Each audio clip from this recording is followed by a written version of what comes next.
Taylor left so many Easter eggs in the Bejeweled music video that she had to make a PDF. We have a PDF file for the Easter eggs in this video. And now that there might be Easter eggs for the life of a showgirl, it's time to analyze this video again. Nice!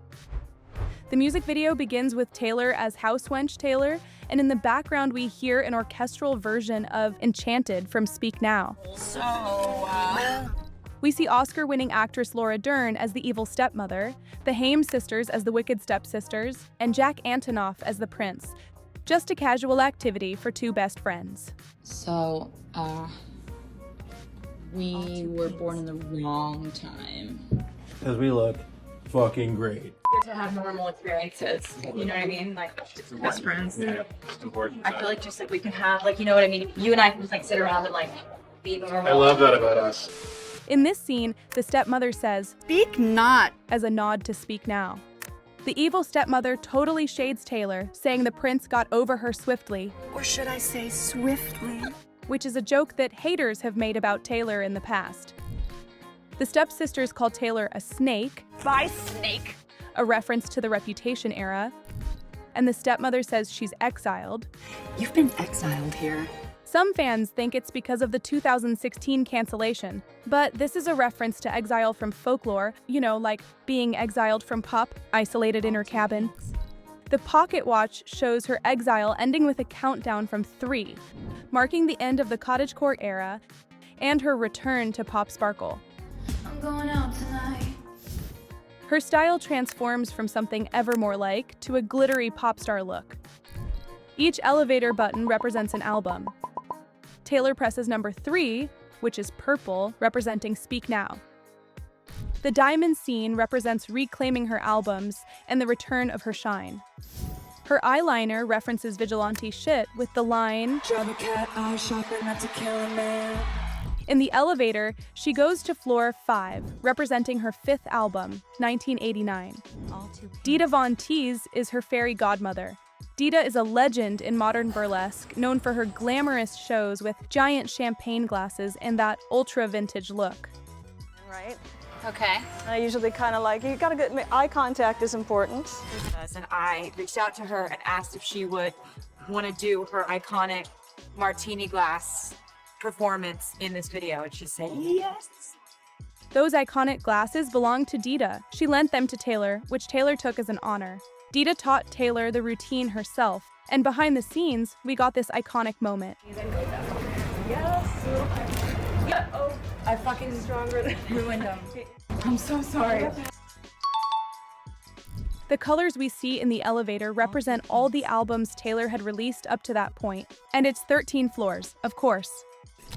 This clock appears in the lyric video for Mastermind, and it's set to 3, a nod to Midnight's 3 a.m. edition. Now we've reached the part that Swifties really want to know.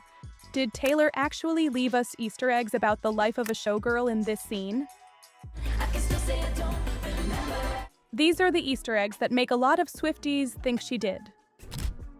In the video, Dita Von Teese is the godmother of housewench Taylor, helping her win the talent competition to get the castle, with a showgirl routine. Basically, this entire scene could be one giant Easter egg, since the outfit and choreography are very showgirl, especially the outfit. It's also important to mention that Dita Von Teese is widely known as a burlesque performer, and often referred to as a showgirl. On top of that, fans are pointing out the similarities between the new Life of a Showgirl vinyl, the Shiny Bug collection, and the test pressings we saw in Taylor's 2022 TikTok, The Making of Midnights. The fact that they're the same vinyls makes these scenes feel more like an Easter egg for the life of a showgirl, hinting that Taylor had been planning everything since the Midnights era. Also, Taylor liked these tweets, which would back up this theory. Now personally, I didn't think Taylor made this scene specifically as an Easter egg about the life of a showgirl. I was on the team that it could just be a coincidence, but I had to ask here on the channel, and you all basically told me, of course it's an Easter egg, wake up. So I was thinking about this, and like I said in other videos, the idea of doing this showgirl concept has been in Taylor's mind for a long time. But of course, I believe her when she says she started working on this album during the European leg of the Eras tour. I do like 3 shows in a row. I'd have 3 days off. I'd fly to Sweden, go back to the tour, and actually like working on this. I was physically exhausted at this point in the tour, but I was so mentally stimulated and so excited. This is the record I've been wanting to make for a very long time. What do you think? Do you believe it's really an Easter egg? I'll read you in the comments. If Taylor gives us more details, I'll be updating this video. Pat McGrath, one of the most influential makeup artists in the world, makes a cameo as the Queen. Pat McGrath said working on Taylor's makeup felt like prepping for a high-fashion runway show. She drew inspiration from vintage showgirls and old-school glam, testing tons of crystals, liners, and lashes with Taylor, who, by the way, is a huge makeup lover and knows a lot about it. The paintings in the castle include Zoe Kravitz and Sam Dew, who both collaborated on the album. Taylor has the initials S and N in her hair, a direct reference to Speak Now. The pastel fairy tale aesthetic closely mirrors the visual style of Speak Now. This key belongs to the castle, but it could also be a reference to the vault tracks. She ghosts the prince, just like she mentions in Antihero, where she says people she ghosts come back to haunt her. Then we see her with the initials TS in her hair. What always catches my attention about this type of 3D animation is that, since it's created from scratch, the details are even more intentional than on a physical set. Like next to the castle, we see the folklore cabin. There are koi fish on the balcony, just like the ones on her Speak Now guitar design. The castle features a bell tower and balcony similar to those from the Speak Now World Tour. You can spot 3 dragons on the castle, a reference to Long Live and the line, but Taylor has also said multiple times that she's a big Game of Thrones fan, so that could have been another inspiration. There's also a clock here, probably striking midnight, even though it's not shown up close. And the video ends with the orchestral version of Long Live. And if you're wondering why there are so many Speak Now references and Easter eggs in this video, it's because Speak Now was the next re-recording. And after that came 1989, Taylor's version. Things.